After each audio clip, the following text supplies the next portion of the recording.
Welcome to Vlog Daily and Story with Rafael Krishna Azura. Halo teman-teman semua, jumpa lagi bersama saya Rafael Krishna Azura di channel Rafael Krishna Azura TV. Selamat datang kembali di vlog kali ini.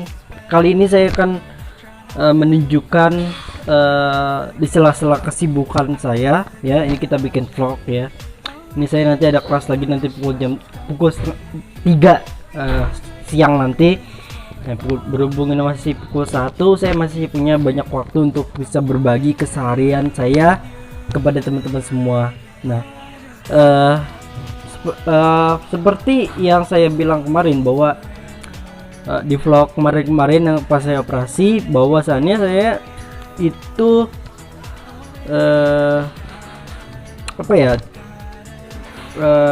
masuk sekolahnya nanti di 2021, dan alhamdulillah setelah operasi Rafael Krishna Azura, setelah recovery juga Rafael Krishna Azura sudah sedang mencari sekolah, dan alhamdulillahnya saya menemukan sekolah yang betul-betul sesuai dengan minat saya dan sesuai dengan apa yang saya harapkan dan apa yang saya kejar nanti ke depannya gitu. Dan saya harapkan YouTube ini bukan menjadi kesibukan sehari-hari saya, bukan, tapi YouTube ini merupakan sebuah keselingan saya di kayak sela-sela kekosongan, kayak misalkan kelas nanti nih saya udah dari jam 8 tadi, jam 8 pagi, dari jam setengah 7 pagi saya udah standby, kemudian saya udah belajar, nanti masuk lagi pukul 3 siang, artinya masih ada waktu untuk beristirahat. Nah, di sela-sela kesibukan Rafael, kesibukan saya menceritakan apa sih yang saya lakukan selama tahun ajaran baru di tahun ini. Walaupun saya masuknya itu di agak-agak terlambat ya teman-teman, agak-agak 3 mingguan ya, ternyata sebulan lah, saya telat sebulan untuk masuk sekolah, tapi it's okay. Tapi saya akan berbagi keseruan dan saya akan memberikan pengalaman kepada teman-teman semua bagaimana sih kegiatan dari saya sehari-hari gitu. Dan nanti ini jam 3 nanti ada kuis. Nah, kuisnya itu kuis tentang historical. Jadi kan saya ngejelasin historical itu kayak sejarah Indonesia tapi lewat bahasa Inggris. Nah, tapi itu dikemas dengan dengan asik gitu loh, gak bikin ngebosenin. Nah, itu sangat sih buat ngehibur juga teman-teman. Jadi ya aku pengen ceritain aja, nanti jam 3 ada pelajaran itu, dan juga nanti jam 3 sampai jam terakhir mungkin jam 4 atau setengah 5 mungkin terakhir. Nah, itu sih merupakan sebuah keseharian saya, dan bukan berarti saya tidak melupakan kegiatan saya sehari-hari, bukan, tapi sekolah ini juga kayak selingan belajar dulu, baru nanti ke urusan ke rumah, urusan apapun, dan bahkan urusan masjid pun juga setelah urusan kegiatan ini pun selesai. Jadi artinya nggak double ataupun nggak berbanding kebalik. Kenapa saya bilang nggak berbanding kebalik? Nah, artinya saya nggak memprioritaskan masjid, nggak memprioritaskan apapun, tapi saya memprioritaskan dua-duanya. Masjid dapat, pelajaran pun juga dapat, karena ini yang saya kejar ini adalah supaya saya mendapatkan perguruan tinggi terbaik sesuai dengan harapan saya dan sesuai dengan minat maupun bakat saya itu sendiri. Nah, itu karena kalau kita nggak punya bakat, nggak punya minat, otomatis kita nggak bisa nih menentukan kita mau kuliah nanti ngambil jurusannya seperti apa gitu loh. Jadi gunanya SMA ini juga sebagai mencari minat kita, seperti halnya ada pilihan IPA dan IPS. Nah, kalaupun kita minatnya di IPA, nah kita berarti harus mempelajari semua yang ada di pelajaran IPA. Kalau kan kita minatnya di IPS, nah kita juga harus belajar menekuni ataupun mempelajari ya, mempelajari pelajaran tersebut. Karena apa? Supaya nanti ketika kalian masuk kuliah, nanti artinya kalian tidak salah atau tidak salah mengambil jurusan gitu ketika kuliah. Nah itu banyak banget sih cerita dari teman-teman saya yang udah kuliah, dan bahkan mereka juga gak mau mengharapkan kepada adik-adik kelasnya untuk terjadi hal-hal seperti itu gitu teman-teman. Dan juga saya akan terus berusaha untuk bisa mengejar keinginan saya nantinya, dan juga saya nih rencana akan berusaha semaksimal mungkin agar bisa mengejar jurusan kuliah saya dengan sesuai dengan minat saya di komunikasi ataupun apapun. Otomatis ya saya juga harus melakukan di situ. Otomatis saya juga bisa mempelajari broadcaster, kemudian belum pelajari tentang cara menjadi penyiar radio dan lain segala macamnya. Dan bahkan nanti akan lebih gampang nantinya kalau misalkan kita sesuai dengan minat bakat kita, akan gampang nantinya ketika kita mencari pekerjaan. Nah, saya bercita-cita sih teman-teman itu sebagai MC. Tapi kalau Allah ataupun Tuhan memberikan jalan yang lebih baik, bukan hanya sebagai MC ataupun juga bisa dibilang sebagai penyiar radio juga bisa, alhamdulillah gitu loh. Karena saya di SMP itu diajarkan yang namanya BBM. BBM itu belajar bersama maestro. Nah, kebetulan ayah saya memiliki teman-teman sebagai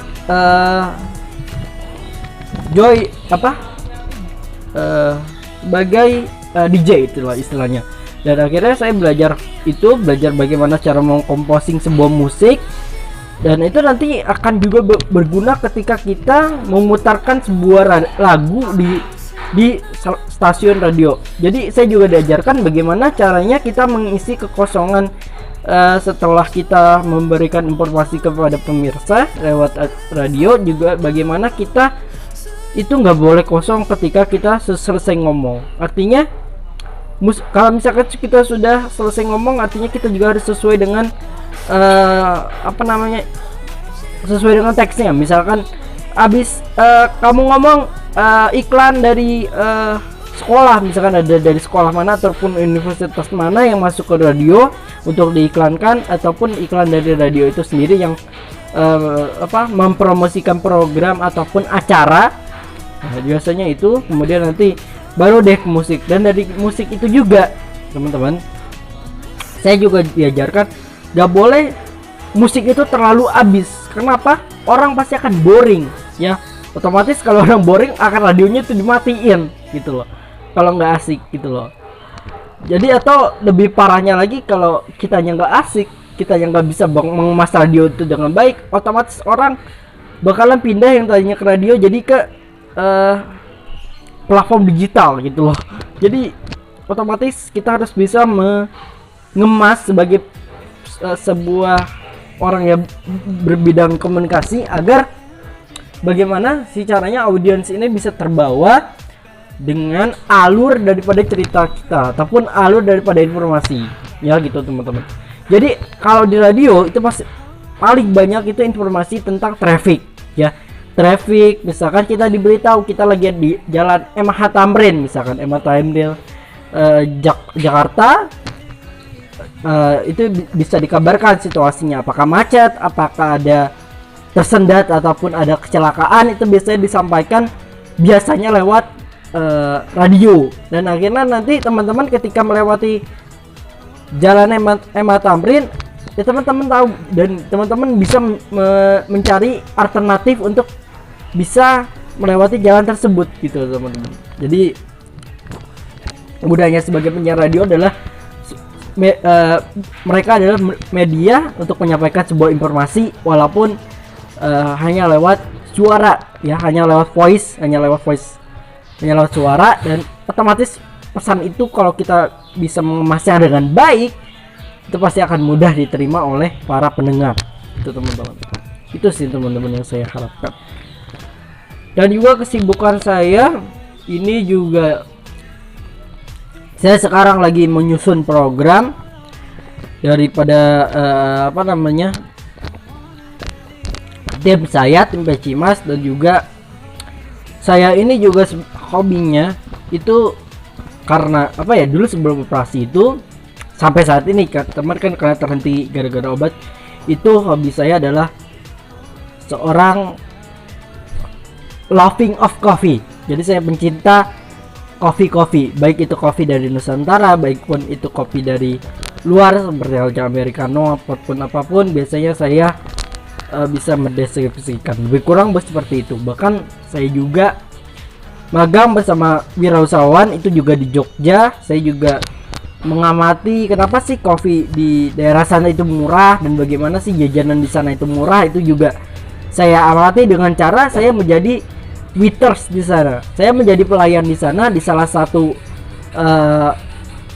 outlet di sana, dan saya juga belajar gitu loh bagaimana saya menjadi seorang wirausahawan. Dan nantinya bisa terbayang ketika kita ingin menjadi wirausaha dan ingin memiliki usaha sendiri.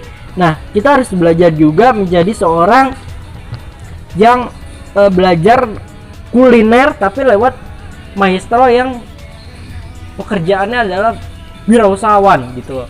Jadi mereka bisa menceritakan kepada kita bagaimana ketika untung ruginya toko jualan mereka, apalagi di masa pandemi pasti banyak sekali cerita. Dan alhamdulillah itu saya magangnya itu di Jogja selama kurang lebih 15 hari itu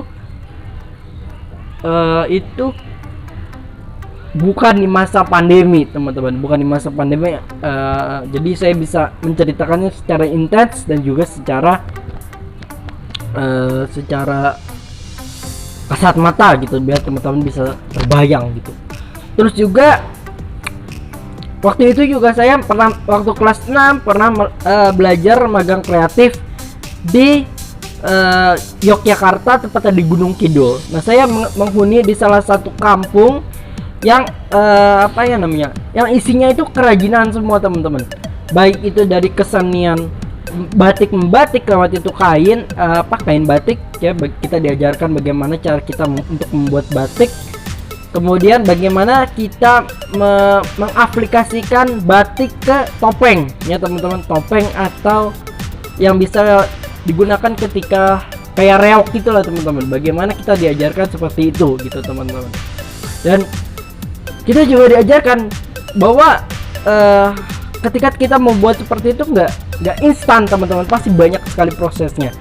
Batik dijemur, kemudian disiram lilin, kemudian biar untuk memperbagus warna, kemudian itu.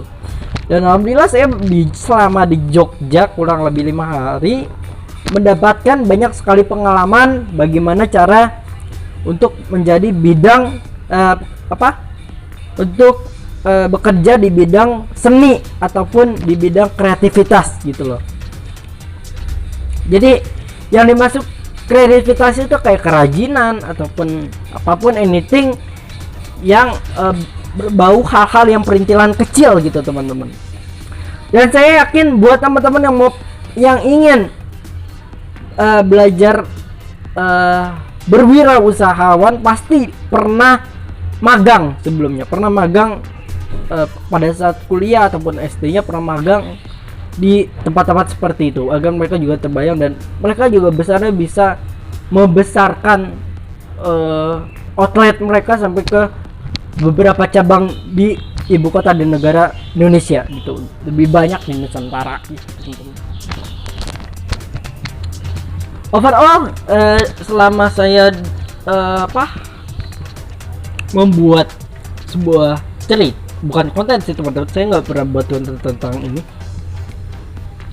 Selama saya berada di bidang tersebut, saya juga berusaha untuk memperkenalkan atau berusaha untuk mengenali jenis-jenis kopi apa aja sih yang ada di Indonesia ya. Kadang kadang orang-orang nggak tahu, tapi kita bisa menjelaskannya kepada mereka supaya mereka tahu gitu loh, ini kopi apa. Misalkan kopi Aceh ada kopi Gayo, kemudian kopi kopi Toraja dan yang namanya kopi Toraja. Kemudian ada juga kopi yang lebih enak juga, ada yang pakai manual brew, ada yang pakai mesin gitu ya, ada yang pakai latte art, ada juga yang menggunakan creamer seperti biasa gitu teman-teman. Dan bahkan saya sungguh sangat tertarik kepada orang-orang yang membuat kopi dalgona gitu loh, karena dalgona juga di beberapa konten minggu lalu juga sudah kami bahas di sana, dan teman-teman juga bisa tahu nih bagaimana sih cara kopi dalgona itu bisa viral gitu, bagaimana kopi dalgona itu bisa bertahan hingga sekarang, apa sih keunikannya. Ternyata teman-teman, di balik pembuatan kopi dalgona itu ternyata itu hanya dibutuhkan satu atau dua kopi klasik yang bermerek Nescafe yang teman-teman harus mengaduk.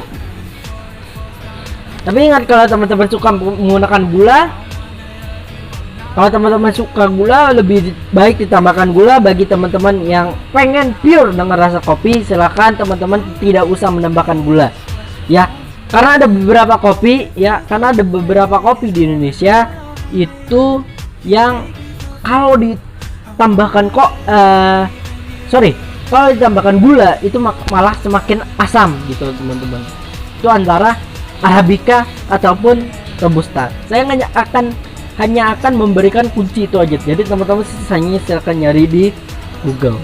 Nah, itu yang saya pelajari selama di real life, selama saya magang, dan juga itu yang saya pelajari hingga kini, dan akhirnya saya suka gitu loh. Walaupun kopi ya disukai nama siapa sih? Kopi cuma ya paling kurang, kalau kopi hitam kurang diminati oleh anak-anak muda. Ya paling kopi juga diminati cuma nama bapak-bapak yang main catur ataupun tukang-tukang ataupun apapun gitu kan.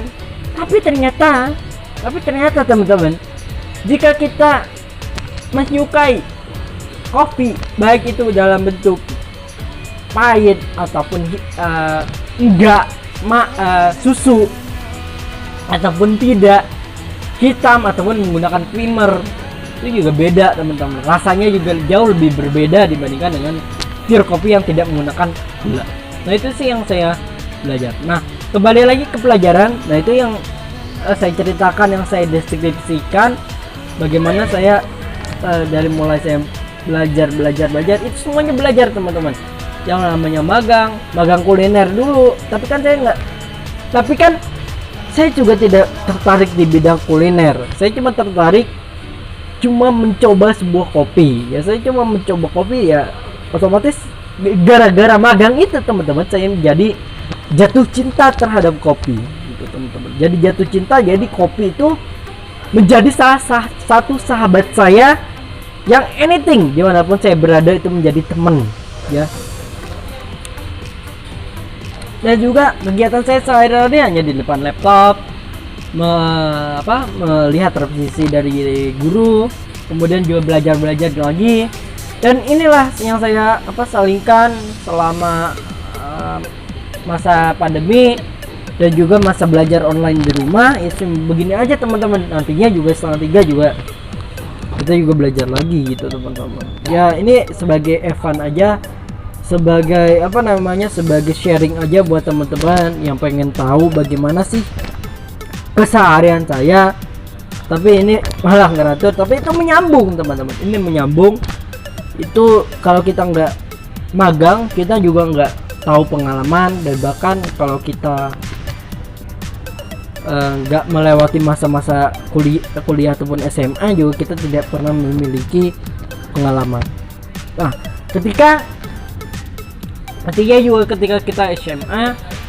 kita SMA dan kita field trip ke sebuah tempat, misalkan taruhlah kita ke tempat kopi, ya kita juga tahu gitu loh apa yang apa ya istilahnya, kita bisa membaca apa yang dimaksud dengan si barista tersebut. Nah bahkan di kopi ini juga ada seseorang yang apa namanya, yang berpengaruh besar terhadap kopi, yang berpengaruh besar terhadap cita rasa rempah daripada kopi itu sendiri, yaitu kalau bukan barista yang meraciknya kopi, ya itu nggak akan bisa terjadi gitu teman-teman. Dengan keberagaman kopi yang enak. Itu sih seharian saya biasanya ya, kalau misalkan belum nggak minum obat gitu ya teman-teman, saya itu biasanya saya sempatkan diri untuk ke coffee shop, untuk kopi, untuk ngapa-ngapain. Nah itu sih bagian dari perjalanan daily vlog saya sehari-hari gitu paling teman-teman. Bukan daily vlog ya, daily saya ya. Ini baru saya bikin daily vlog sehari ya, kita sambil bercerita ya teman-teman. Ini bercerita pengalaman dan bahkan apa sih yang saya minati nantinya ke depannya gitu kan. Ini juga ini melantur tapi apa ya teman-teman, tapi ini malah sharing pengalaman gitu ya teman-teman. Kita nge-vlog, daily vlog, tapi konsepnya bukan daily vlog, tapi kita malah cerita dari pengalaman yang saya lakukan selama ini gitu loh. Dan yang terakhir, saya harapkan teman-teman di sini yang nanti yang dari SMP yang akan masuk ke jenjang sekolah menengah akhir ataupun SMA, pastikan nanti teman-teman punya jurusan ya teman-teman. Jangan sampai, kalau kata guru saya, jangan sampai ketika teman-teman kuliah itu bingung ya, ataupun kita mengambil jurusan yang salah yang bukan sesuai dengan passion kita gitu. Ada orang yang misalkan sukanya psikologi ya, tapi kuliahnya malah mengambil sarjana pendidikan ataupun sarjana ekonomi. Itu mungkin yang bukan minat dia banget gitu, padahal minat dia hanya di psikologi, tapi karena salah mengambil jurusan malah kemana-mana gitu teman-teman. Jadi ini enggak sesuai dengan passion gitu teman-teman, berdasarkan pengalaman dan berdasarkan cerita yang diceritakan oleh guru saya. Dan ini yang bisa menjadi catatan bagi kita bersama, bagi kamu semua yang sekarang nih ingin masuk ke sekolah menengah akhir dan tahun depan nih, insya Allah kalau teman-teman yang pengen masuk ke sekolah menengah akhir juga pastikan teman-teman perhatikan lagi, jangan sampai teman-teman, kalau teman-teman sukanya IPA ya teman-teman tekunkan di bidang IPA. Kalaupun teman-teman sukanya IPS, tekunkan di bidang IPS. Kalau di kuliah, kalau teman-teman suka di bidang apa? Suka di bidang arsitektur, silakan tekuni di bidang arsitektur. Kalau bisa jadilah arsitektur yang ternama, yang dikenang-kenang oleh orang-orang karena karyanya cukup bagus dalam pembuatan sebuah gambar ataupun sebuah desain gitu. Kalau teman-teman suka dengan yang namanya psikologi, silakan teman-teman tekunkan. Jadi teman-teman bisa tahu raut wajah seseorang ketika teman-teman, tanpa teman-teman melihat ya, tanpa teman-teman melihat atau menanyakan kepada dia, teman-teman udah bisa baca raut mukanya dia seperti apa gitu. Dan juga teman-teman juga bisa gunanya juga teman-teman juga bisa membuka orang-orang yang belum berani membuka pikiran dengan adanya hal seperti itu, atau dengan adanya jurusan seperti itu. Teman-teman, dengan adanya teman-teman yang enak, teman-teman yang bisa menjelaskan, otomatis orang-orang itu akan semakin terbuka terhadap teman-teman yang menekuni bidang tersebut. Kalaupun teman-teman tekun terhadap bidang IT, silahkan teman-teman tekuni ya, jangan sampai di bidang-bidang tersebut atau di jurusan tersebut teman-teman gak banget atau gak lo banget, gak gue banget, ataupun bukan passion saya sama sekali, ataupun bukan jurusan saya, bukan saya sukai sama sekali. Pastikan teman-teman dalam memilih jurusan juga teman-teman itu sangat disukai, sangat diminati. Nah, jangan sampai teman-teman salah mengambil jurusan dan teman-teman malah nggak minat sama sekali, gitu teman-teman. Dan yang terakhir, saya ingin menyampaikan juga kepada teman-teman harus tetap semangat, dan juga jika kita berhasil nanti pada jenjang akhirnya, itu merupakan jalan yang terbaik yang sudah Tuhan atur kepada kita, dan juga itu merupakan sebuah mindset yang adil yang telah Tuhan bagikan sesuai dengan porsi kita. Kalaupun kita gagal, kalaupun kita jatuh, ataupun kita terpuruk, coba untuk bangkit lagi, coba untuk bangun lagi, coba untuk semangat lagi, supaya kita akan semakin lebih enjoy, kita akan semakin lebih bersemangat, dan semakin bisa memikirkan masa depan yang lebih nyata lagi, itu teman-teman. Dan yang terakhir teman-teman, di sini ingat, di masa pandemi ini bukan berarti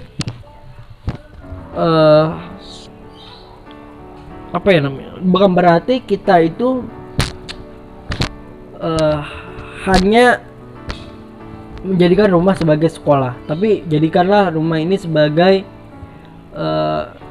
taman inspirasi, dan juga sebagai jenjang untuk bertanya kepada seseorang. Dan jangan sampai kita nggak tahu, jangan sampai kita asal tanpa kita bertanya, itu teman-teman. Dan juga jadikan rumah ini sebagai taman enjoy buat teman-teman, karena ya dengan fasilitas apapun yang teman-teman punya di rumah, ya teman-teman manfaatkan sesuai dengan porsinya, dan jangan melakukan hal-hal yang bukan porsinya. Artinya jangan melakukan hal-hal yang negatif, yang yang dalam tanda kutip memanfaatkan fasilitas yang ada, tapi dengan hal-hal yang tidak baik, gitu loh. Artinya dengan kita menipu orang, dengan kita melakukan sebuah kejahatan dalam online, gitu ya. Tapi lakukan hal-hal itu seperti halnya mindset saya sebagai berbagi, sebagai menyatukan sebuah pikiran, dan juga sebagai ajang untuk menjadi kita akan lebih terbuka lagi, itu teman-teman. Dan di kemerdekaan Republik Indonesia yang ke-76 ya, yang ke-76, marilah kita sama-sama berdoa semoga teman-teman bisa lulus dengan sempurna dan bisa menjalankan semua pembelajaran dengan baik, dan bisa mengharapkan dan bisa bisa menyatukan pikiran untuk bisa mencapai passionnya teman-teman sendiri. Dan juga saya juga untuk menyatukan passion itu sendiri, saya juga mengalami tes yang namanya talent mapping, yang untuk mencari bakat saya itu di mana dan passion saya itu di mana, dan cocoknya itu saya bekerja di bidang mana, gitu teman-teman. Itu aja mungkin teman-teman di daily vlog and story ya, dari vlog dan cerita episode kali ini. Jangan lupa like, comment, and subscribe, share ke teman-teman kalian, dan ingat selalu jangan sampai ketika teman-teman kuliah nanti, jangan sampai teman-teman mengambil jurusan yang salah. Itu aja sih poin dari saya. Jangan lupa like, dan jangan lupa sebarkan video-video ini, dan juga jangan lupa subscribe-nya jika dirasa teman-teman ingin mengikuti vlog saya lebih lanjut, dan juga ingin mengikuti agenda-agenda maupun video-video saya lainnya. Silakan teman-teman mampir ke subscribe dan juga nyalakan notifikasinya. Dan juga kita bisa dapat mengedukasi orang, dan juga bisa memotivasi banyak orang-orang yang butuh motivasi dari kita. Itu aja mungkin dari saya. Sampai ketemu di video selanjutnya. Rafael signing out, dan teman-teman pikirlah dengan positif. Dengan positif itulah kemerdekaan bagi kita sendiri.